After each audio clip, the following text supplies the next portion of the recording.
Hello, today we will look at one of the causes of hyponatremia, and that is when we have an operation. For example, a prostate operation or a uterine operation. So if we have a man here and he has problems with his prostate, then we can operate this, and during the operation then we will use some irrigation solutions, and this irrigation solution can be of three types. For example, three types. We have, for example, glycine irrigation solution, and when you make the operation and you have a lot of fluids and a lot of fluids which don't contain any electrolytes, because these irrigation solutions are non-electrolyte solutions. So there's no electrolytes. Electrolytes are, for example, sodium, potassium, and so on. And if you have a lot of fluid in this operation and this enters into your bloodstream during the operation and there's no electrolytes, then that means that the water content of your body will increase and you will get a hyponatremia. Hyponatremia, which means a low amount of sodium in your blood. So this can happen during a uterine operation or a prostate operation, when we have, for example, more than 1,000 milliliter of fluid entering into the body, because the surgeons usually use a lot of fluid to flush out blood so they can see better during the operation. And this flushing of more than 1,000 milliliter that enters into the veins and into the extracellular space in the operation part of your body, then that will cause that the water increase in your body. And since this is a non-electrolyte rich, so it's a non-conductive, it's no electrolytes, it's mostly composed of water, that will make the body hyponatremic. Because if the volume of the water builds up in your body, then the concentration of the sodium will be less, and therefore you can get hyponatremia. And it has been shown that usually symptoms appear when you have around more than 1,000 milliliter of irrigation solutions. And this is usually when we have an operation where we use a monopolar device, because the surgeons have monopolar or bipolar devices. Monopolar devices are used when we want to cut something, and usually we don't want any burning of the tissues, and therefore the monopolar cutting device, so imagine like a knife. So you have like a knife here, and this is a monopolar and it's cutting tissue here. So this is the device, and it's a monopolar which is cutting the tissue. So the surgeon cuts the tissue, and during monopolar we need a non-electrolyte rich fluid. You cannot use electrolyte rich fluids. That is when we have a bipolar. So when we have a bipolar, then we can use electrolyte rich. And it has been shown when we use a bipolar knife, then it's not together with the electrolyte, then you will not get any hyponatremia, or it's you have a very low risk of getting hyponatremia if you use a bipolar device.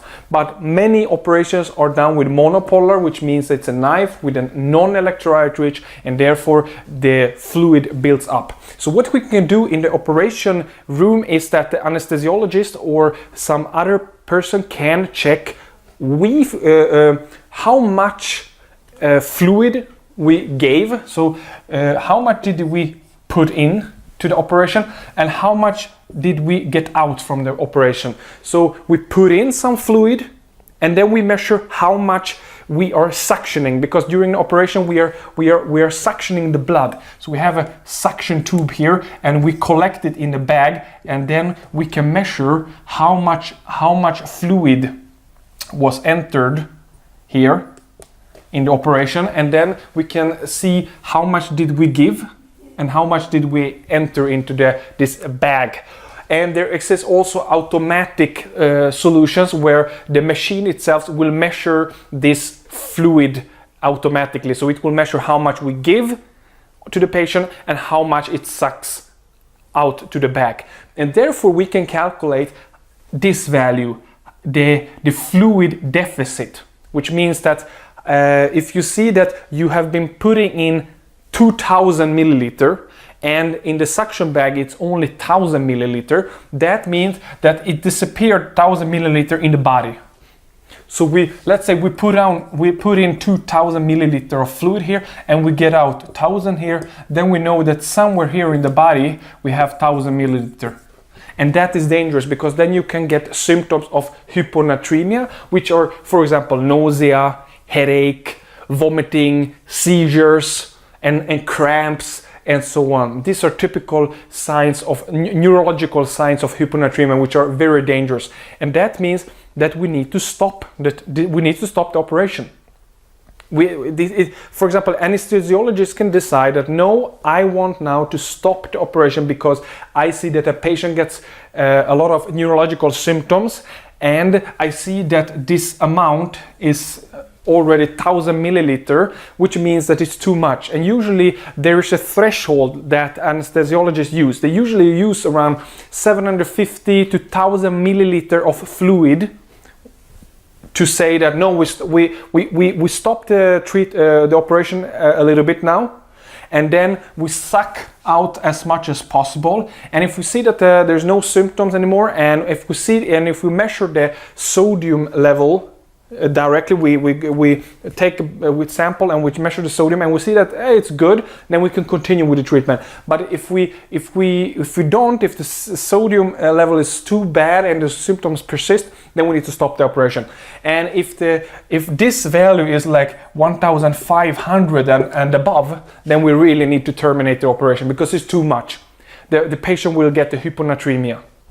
And that can be very, very dangerous because it can be respiratory failure and even death. So many patients who have prostate operations and many patients who have uterine operation like hysteroscopy or have kidney stone removal, these are all made with these percutaneous devices, which we have a non-electrolyte rich fluid with a monopolar device that the surgeon is cutting with. And during these operations, we don't want any death because these are not so invasive and it should not be a so dangerous operation. So that would be really, really bad if a guy comes in and he only wants to make a prostate operation and then he suddenly dies after the operation. And it has been shown that death usually occurs after the surgery, like 30 or 60 minutes after surgery and not during the surgery itself. And that can be very dangerous. So the guy will die from hyponatremia like 1 hour later, 1 hour after the operation. And that's really bad. So, and the operation time is also very important. So how long did it take for the operation to take place? So I will draw a watch here. So the time should not be more than 1 hour. This represents a clock, and it should not be longer than 1 hour. Usually this operation like prostate, hysteroscopy, uterine, like endomyoma and all these operations are usually less than 1 hour. And it has been shown that the risk is higher the longer the operation gets. So therefore the anesthesiologist always asks the operator, how much time left? How much time left? It's not because the anesthesiologist wants to go home, it's because he don't want the patient to get too much fluid, because the more you operate, the more fluid you put into the body. And therefore you need to reduce the time, and you need to reduce the volume also. So the pressure of this fluid that the surgeon uses, it needs to be low. So the things that you can do as an operator, like for an operation, is to use electrolyte rich, so not monopolar, use instead bipolar with electrolyte rich solutions. Of course, it's not possible in many cases because the bipolar can cause more burning, so it can burn the tissue compared to monopolar. So it's not so good all the time, but the more you use bipolar, the better. And then you can use electrolyte rich. That's the one thing you can do. Decrease the time of the operation. decrease the volume of the fluid that you give. Please give less than 1000 milliliter. And remember that especially in women, it is more dangerous because women have a lower amount of lean body tissue. It means less muscles than guys do. And when guys have a lot of muscles and they have a lot of water, then they can tolerate a little bit more fluid. So it has been seen that, for example, women can tolerate maximum 1000 milliliter. Like after 500 to 1000 milliliter, they start to get symptoms. And guys start to have symptoms like after 1500 to 2000 milliliter. And what we need to do is that when we get a lot of fluid into body, then we need to give, for example, furosemide. So furosemide is a diuretic. So for example, a loop diuretic. This is to prevent, when we see that the patient has lung edema, furosemide. Loop diuretic furosemide is very important to give because the lungs are very susceptible to a lot of fluid, and therefore they will get a lot of fluid in the lung here, and that can kill you because you can get respiratory failure and die.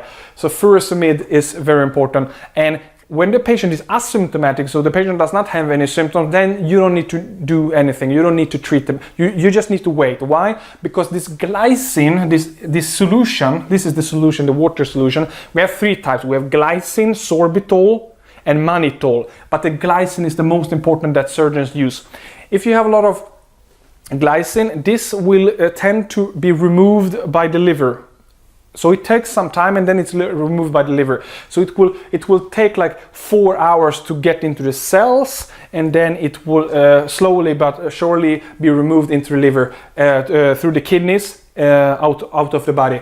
And that means that if we wait enough, we don't need to treat this patient if he's asymptomatic. But if the patient has symptoms of severe neurologic symptoms of headache, coma, seizures, or anything, then we need to treat this patient. And what do we do? What treatment? Loop diuretic was because of the lung edema. And the other thing that we need to do is, of course, correct the sodium, because if the sodium level is too low, then we need to correct it with hypertonic.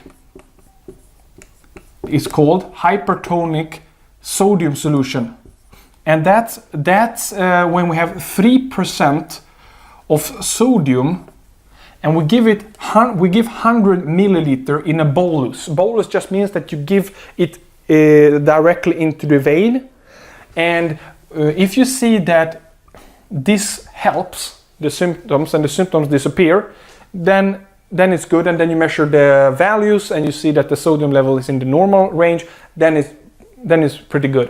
But if it's not, then what you can do is that you can give this around 2 times more. So in a span of like 10 minutes each, you can give once again 3% sodium in 100, so 3% sodium, 100 milliliter of 3% sodium, 1 bolus again. And then you wait 10 minutes, and if you see the symptoms does not disappear, then you give it once again. And remember, the maximum dose is is around 10 sodium milliequivalent in 24 hours. So that means that the sodium level, as we know, is usually in the normal range of 135 to 145. And if you, for example, have a patient here who has a sodium level of 120 after this operation, and you treat this quickly, you want to reach 135, that's very, very dangerous, because then you get something called osmotic demyelination syndrome, and the patient can get cerebral edema and die. So if the patient has 120, please don't give more than 10, don't increase this value more than 10 in 24 hours. So it means the goal, if you have 120, is to maximally have 130 in one day. And the next day, then you do once again maximally 10 again to 140. Okay, but this should be even less, I would say. Please try to increase it by only around 5. 5, maximum 8. So if it was 120, then please increase it to 125, and then you increase it to 130, and then you increase it to 135. These are the steps. These are days. This is 24 hours, 24 hours, and so on. So please don't increase it more than 10 per 24 hours, because that can kill you. You can get death by osmotic demyelination syndrome, it's called. Osmotic demyelination. So, and remember, for women, it's, as we said, even worse. So when you have, as we said, 1,000 milliliter of fluid in women, that can give you a lot of symptoms, and this can decrease the sodium with around 15. General between 10 to 15 of sodium can be decreased. So if the guy had a normal sodium of 135, he comes to the operation, he has prostate enlargement, and now he wants to make an operation. He has 135 a normal sodium, and then you see that operation, he has now only 120, for example. 120 after operation. Then please give this hypertonic sodium, 3% sodium in 100 milliliter of this, and then you will start to correct this, because this increase actually the sodium with around 2 sodiums. So if you give 3% 100 milliliter, then you will increase it by about around 2. So if you had 120, it will be increased about 122, 123. So that's the level you have to remember. And of course you can always also use the normal one, so 0.9% sodium. This is the normal, 0.9, but the 3% is a higher concentration, which is indicated when you have severe symptoms, you have severe problems with the sodium, and we need to correct it quickly. And remember that you are not allowed to correct sodium quickly, but in this case, after an operation of prostate or uterine, you are allowed to correct it a little bit quicker. Why? Because an operation is a very short span. So the patient got a lower amount of sodium in a very short span, very short time. And that means that the brain did not adapt, because this brain edema is usually caused when the body had chronically very long time, it had very low sodium, and then suddenly you start to change it, because then the brain had already adapted to this low amount of sodium, and if you start to treat it quickly, then the brain will swell. But in this case, the brain did not have so much time, because the operation was not more than 30 minutes to 1 hour. And then in this short time, the brain cannot adapt to this low sodium. So it means that it will not be so dangerous to correct it quickly, because this 3% sodium is kind of high concentrate, but you should not be afraid. Don't use more than 100 milliliter. And please wait, do it maximally 2-3 times here, and wait around 10 minutes. That's how you can be sure to not kill the patient, because this is the important what I told here, to not give more than 10 increase in sodium in 24 hours. And therefore it means that you need to measure the sodium level in the blood regularly. Okay, so after you give the 3% sodium, please take a blood sample and check the level 1 hour later. And then you know approximately how quickly you increased. And please don't increase it more than 10 in 24 hours. And if you auscultate the lung and you hear that it's very watery-like, so the patient has pulmonary edema, then give loop diuretics like furosemide. So that's it. If I want to conclude now with a couple of sentences, I would say that patient who comes for a kidney stone removal, or a woman who comes for hysteroscopy to checking the to diagnose a disease or to make an operation, fallopian tube operation, or any kind of hysteroscopy operation, or a guy who comes with a prostate enlargement and he wants to operate that. This is called transurethral prostate operation, for example. You abbreviate it as TURP, transurethral resection of the prostate, transurethral resection of the prostate, and actually you call this TURP syndrome when it's related to this hyponatremia, so you have a low amount of sodium. Then you call it TURP syndrome, and it's a post-operative TURP syndrome, so it's after operation. And please don't give so much fluids. As we said, not more than 1000 milliliter. Try to be in the range of maximum 500 milliliter.